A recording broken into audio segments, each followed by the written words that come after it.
Hello दोस्तों। Last class में हमने संविधान का भाग 2 नागरिकता पढ़ा था। अब हम देखेंगे संविधान का भाग 3 जिसमें मौलिक अधिकार यानी फंडामेंटल राइट्स दिए हुए हैं। आइए देखते हैं। भाग 3 मौलिक अधिकार, ये संविधान के अनुच्छेद 12 से लेकर अनुच्छेद 35 तक दिए गए हैं। ये टोटल 6 मूल अधिकार हैं जो भाग 3 में सम्मिलित हैं, जिसमें सबसे पहला अधिकार है समानता का अधिकार, राइट टू इक्वेलिटी, जो अनुच्छेद 14 से लेकर 18 तक है। फिर है स्वतंत्रता का अधिकार, राइट टू फ्रीडम, जो अनुच्छेद 19 से लेकर 22 तक है। तीसरा है शोषण के विरुद्ध अधिकार, राइट अगेंस्ट एक्सप्लॉयटेशन, तो अनुच्छेद 23 से लेकर 24 तक ये दिया हुआ है। चौथा है धार्मिक समानता का अधिकार, राइट टू रिलीजियस इक्वेलिटी, जो अनुच्छेद 25 से लेकर 28 तक है। पांचवा है संस्कृति और शिक्षा संबंधी अधिकार यानी right to culture and education, जो अनुच्छेद 29 से लेकर 30 तक है। छठवा है संवैधानिक उपचारों का अधिकार, राइट टू कॉन्स्टिट्यूशनल रेमेडीज, जो अनुच्छेद 32 में दिया हुआ है। अब थोड़ा डिटेल में देखते हैं, जिसमें सबसे पहला अधिकार है समानता का अधिकार, जो अनुच्छेद 14 से लेकर 18 तक है। तो अनुच्छेद 14 में विधि के समक्ष समानता दी हुई है, यानी कानून के सामने सभी बराबर हैं, ये अनुच्छेद 14 में बोला गया है। फिर अनुच्छेद 15 में बोला गया है जाति, धर्म, लिंग या स्थान यानी जन्म के स्थान के आधार पर भेदभाव नहीं किया जाएगा। अनुच्छेद 16 में सरकारी लोक नियोजन व सरकारी नौकरियों में जो अवसर की समानता है वो अनुच्छेद 16 में दी गई है। अनुच्छेद 17 में अस्पृश्यता का अंत यानी एंड ऑफ अनटचेबिलिटी अनुच्छेद 17 में है। अनुच्छेद 18, इस अनुच्छेद द्वारा ब्रिटिश सरकार द्वारा दी गई उपाधियों का अंत कर दिया गया और सिर्फ शिक्षा एवं रक्षा के क्षेत्र में उपाधि देने की ही परंपरा है। नेक्स्ट देखते हैं। अब है दूसरा स्वतंत्रता का अधिकार, जो अनुच्छेद 19 से लेकर 22 तक है। अब देखते हैं अनुच्छेद 19, इसमें टोटल 6 प्रकार की स्वतंत्रताएं दी हुई हैं, जिसमें पहली स्वतंत्रता है वाक एवं अभिव्यक्ति की स्वतंत्रता। दूसरी है शांतिपूर्वक और निरायुध सम्मेलन का अधिकार। ये है आगे फिर संगम या संघ या सहकारी समितियां बनाने का अधिकार। भारत के राज्य क्षेत्र में सर्वत्र अबाध संचरण का अधिकार यानी घूमने फिरने का अधिकार। भारत के राज्य क्षेत्र के किसी भी भाग में बस जाने या निवास करने का जो अधिकार है ये भी अनुच्छेद 19 में दिया गया है। कोई भी वृत्तियां यानी व्यापार या कारोबार करने का अधिकार भी अनुच्छेद 19 में दिया गया, यानी ये टोटल 6 स्वतंत्रताएं अनुच्छेद 19 में दी हुई है। आगे देखते हैं। अब है अनुच्छेद 20, तो अपराध के लिए दोष सिद्धि के संबंध में संरक्षण अनुच्छेद 20 में दिया हुआ है। अनुच्छेद 21 में प्राण एवं दैहिक स्वतंत्रता यानी लिबर्टी एंड लाइफ की जो फ्रीडम दी हुई है वो किसमें है? अनुच्छेद 21 में।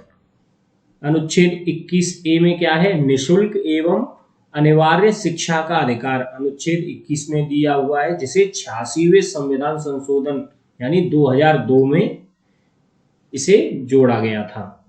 अब अनुच्छेद 22 है कुछ विशेष परिस्थितियों में गिरफ्तारी के संबंध में जो संरक्षण की बात की गई है वो अनुच्छेद 22 में है। चलिए नेक्स्ट देखते हैं। अब तीसरा है शोषण के विरुद्ध अधिकार, राइट अगेंस्ट एक्सप्लॉयटेशन, जो आर्टिकल 23 से लेकर 24 तक है। तो आर्टिकल 23 यानी अनुच्छेद 23 में क्या है?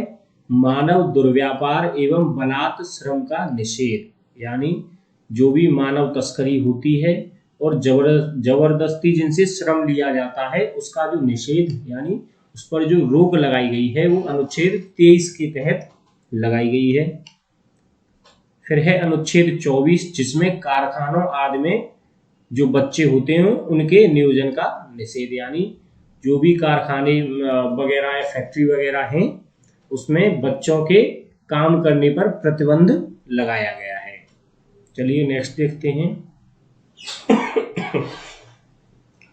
अब है धार्मिक समानता का अधिकार जो अनुच्छेद 25 से लेकर 28 तक है, जिसमें अनुच्छेद 25 में बोला गया है अंतःकरण निर्बाध रूप से धर्म को मानने की स्वतंत्रता, यानी कोई भी व्यक्ति किसी भी धर्म को मान सकता है, ऐसी स्वतंत्रता अनुच्छेद 25 के तहत दी गई है। फिर है अनुच्छेद 26 जिसमें धार्मिक कार्यों के नियोजन करने की जो सरलता, यानी आप कोई भी व्यक्ति धार्मिक कार्य कर सकता है, वो अनुच्छेद 26 के तहत उसे ऐसी स्वतंत्रता दी गई है। अनुच्छेद 27 में ये धार्मिक मामलों संबंधी है, यानी जो भी धार्मिक मामलों का जो भी प्रबंधन होगा वो अनुच्छेद 27 के तहत होगा। अनुच्छेद 28 में बोला गया है राज्य के शिक्षण निकायों में किसी भी धर्म विशेष की शिक्षा नहीं दी जाएगी। जो भी सरकारी सहायता प्राप्त स्कूल होंगे या कॉलेज होंगे, यानी शिक्षण जो भी संस्थान होंगे उसमें धर्म मतलब एक धर्म के हिसाब से शिक्षा नहीं दी जाएगी। आगे देखते हैं संस्कृति और शिक्षा संबंधी अधिकार यानी right to culture and education जो अनुच्छेद 29 से लेकर 30 तक दिए गए हैं। तो अनुच्छेद 29 में है अल्पसंख्यकों के हितों का संरक्षण यानी protection of interest of minorities, जो भी अल्पसंख्यक हैं जिसमें मुस्लिम, जैन, बौद्ध, सिख जो अल्पसंख्यक हैं, ईसाई, इन सब के हितों का जो संरक्षण होगा वो अनुच्छेद 29 के तहत होगा। अनुच्छेद 30 में क्या है, स्थानों की स्थापना और प्रशासन करने का अल्पसंख्यक वर्गों का अधिकार। जो भी अल्पसंख्यक हैं वो अपने शिक्षण संस्थान वगैरह की स्थापना कर सकते हैं और उनका प्रशासन करने का भी अधिकार उन पर होगा। चलिए नेक्स्ट देखते हैं।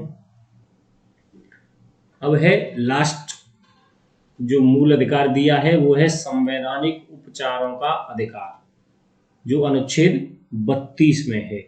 तो डॉक्टर भीमराव अंबेडकर जी ने संवैधानिक उपचारों के अधिकार को संविधान का हृदय और आत्मा की संज्ञा दी थी।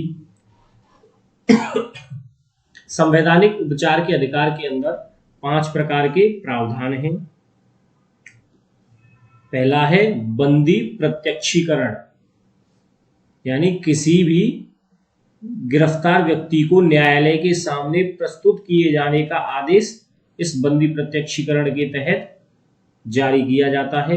यदि गिरफ्तारी का तरीका या कारण गैर कानूनी या संतोषजनक न हो तो न्यायालय व्यक्ति को छोड़ने का आदेश जारी कर सकता है। यानी ये बेसिकली 5 प्रकार की रिट हैं जो नागरिकों को अधिकार देती हैं अपनी सुरक्षा का, जिसके तहत वह कोर्ट जा सकते हैं, यानी सुप्रीम कोर्ट या हाई कोर्ट। तो ये था बंदी प्रत्यक्षीकरण, यानी किसी भी गिरफ्तार व्यक्ति को न्यायालय के सामने प्रस्तुत किए जाने का जो आदेश होता है वो इसी रिट के जरिए जारी किया जाता है। चलिए नेक्स्ट देखते हैं। अब है परमादेश मैंडेमस।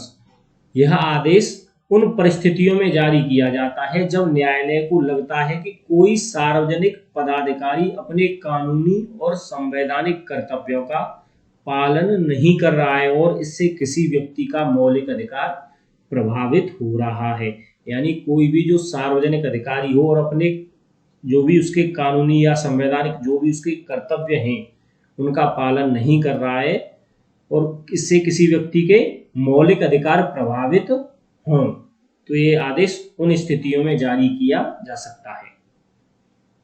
फिर है निषेधाज्ञा, यानी जब जो रिट है ये कब जारी की जाएगी, जब कोई निचली अदालत अपने अधिकार क्षेत्र को अतिक्रमित कर किसी मुकदमे की सुनवाई करती है तो ऊपर की अदालतें उसे ऐसा करने से रोकने के लिए निषेधाज्ञा या प्रतिषेध लेख जारी करती हैं। यानी कोई भी निचली अदालत ऐसा मामला सुने जो उसके अधिकार क्षेत्र का ही न हो, तो इस पर जो उच्च अदालत होती हैं वो ये रिट जारी कर सकती हैं। चलिए नेक्स्ट देखते हैं। अब है अधिकार प्रक्षा रिट। तो ये जब न्यायालय को लगता है कि कोई व्यक्ति ऐसे पद पर नियुक्त हो गया है जिस पर उसका कोई कानूनी अधिकार नहीं है, तब न्यायालय यह रिट जारी कर सकता है और उस व्यक्ति को उस पद पर कार्य करने से रोक सकता है। फिर है उत्प्रेषण रिट। जब कोई निचली अदालत या सरकारी अधिकारी बिना अधिकार के कोई कार्य करता है तो न्यायालय उसके समक्ष विचाराधीन मामले को उससे लेकर उसे ऊपर की अदालत या सक्षम अधिकारी को हस्तांतरित कर देता है। ऐसा किस रिट के जरिए किया जाता है? उत्प्रेषण रिट के जरिए।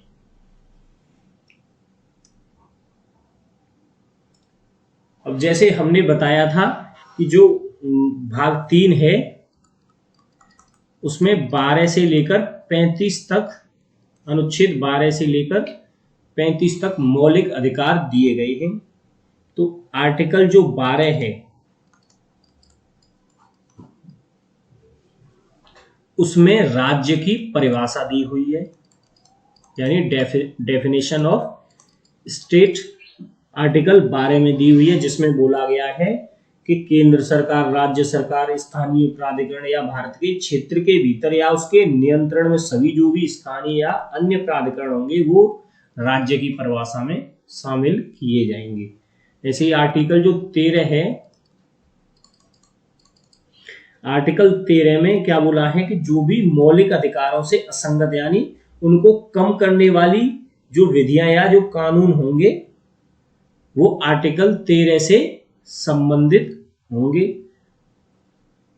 फिर जो हमने मूल अधिकारों के बारे में बताया था आर्टिकल 14 से लेकर 32 तक। फिर एक आता है आर्टिकल 33। इसमें जो भाग 3 में जो अधिकार हमें दिए गए हैं उन्हें संशोधित यानी अमेंड करने की जो संसद की शक्ति है वो आर्टिकल 33 में दी हुई है। फिर है आर्टिकल 34।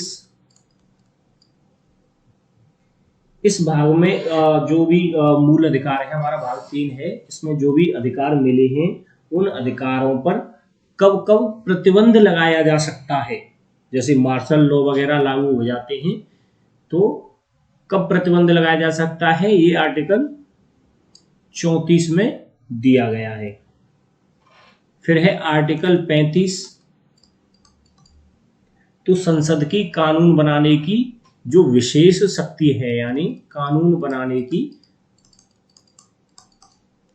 जो संसद की शक्ति है वो आर्टिकल 35 में दी हुई है। और आर्टिकल 33 में क्या था, इसमें जो कानूनों में जो संशोधन करेगी जो संसद है उसकी शक्ति संसद के पास रहेगी, ये आर्टिकल 33 में बोला गया है। तो ये था आज का हमारा लेक्चर। आई होप आपको ये क्लास पसंद आई होगी। Thank you.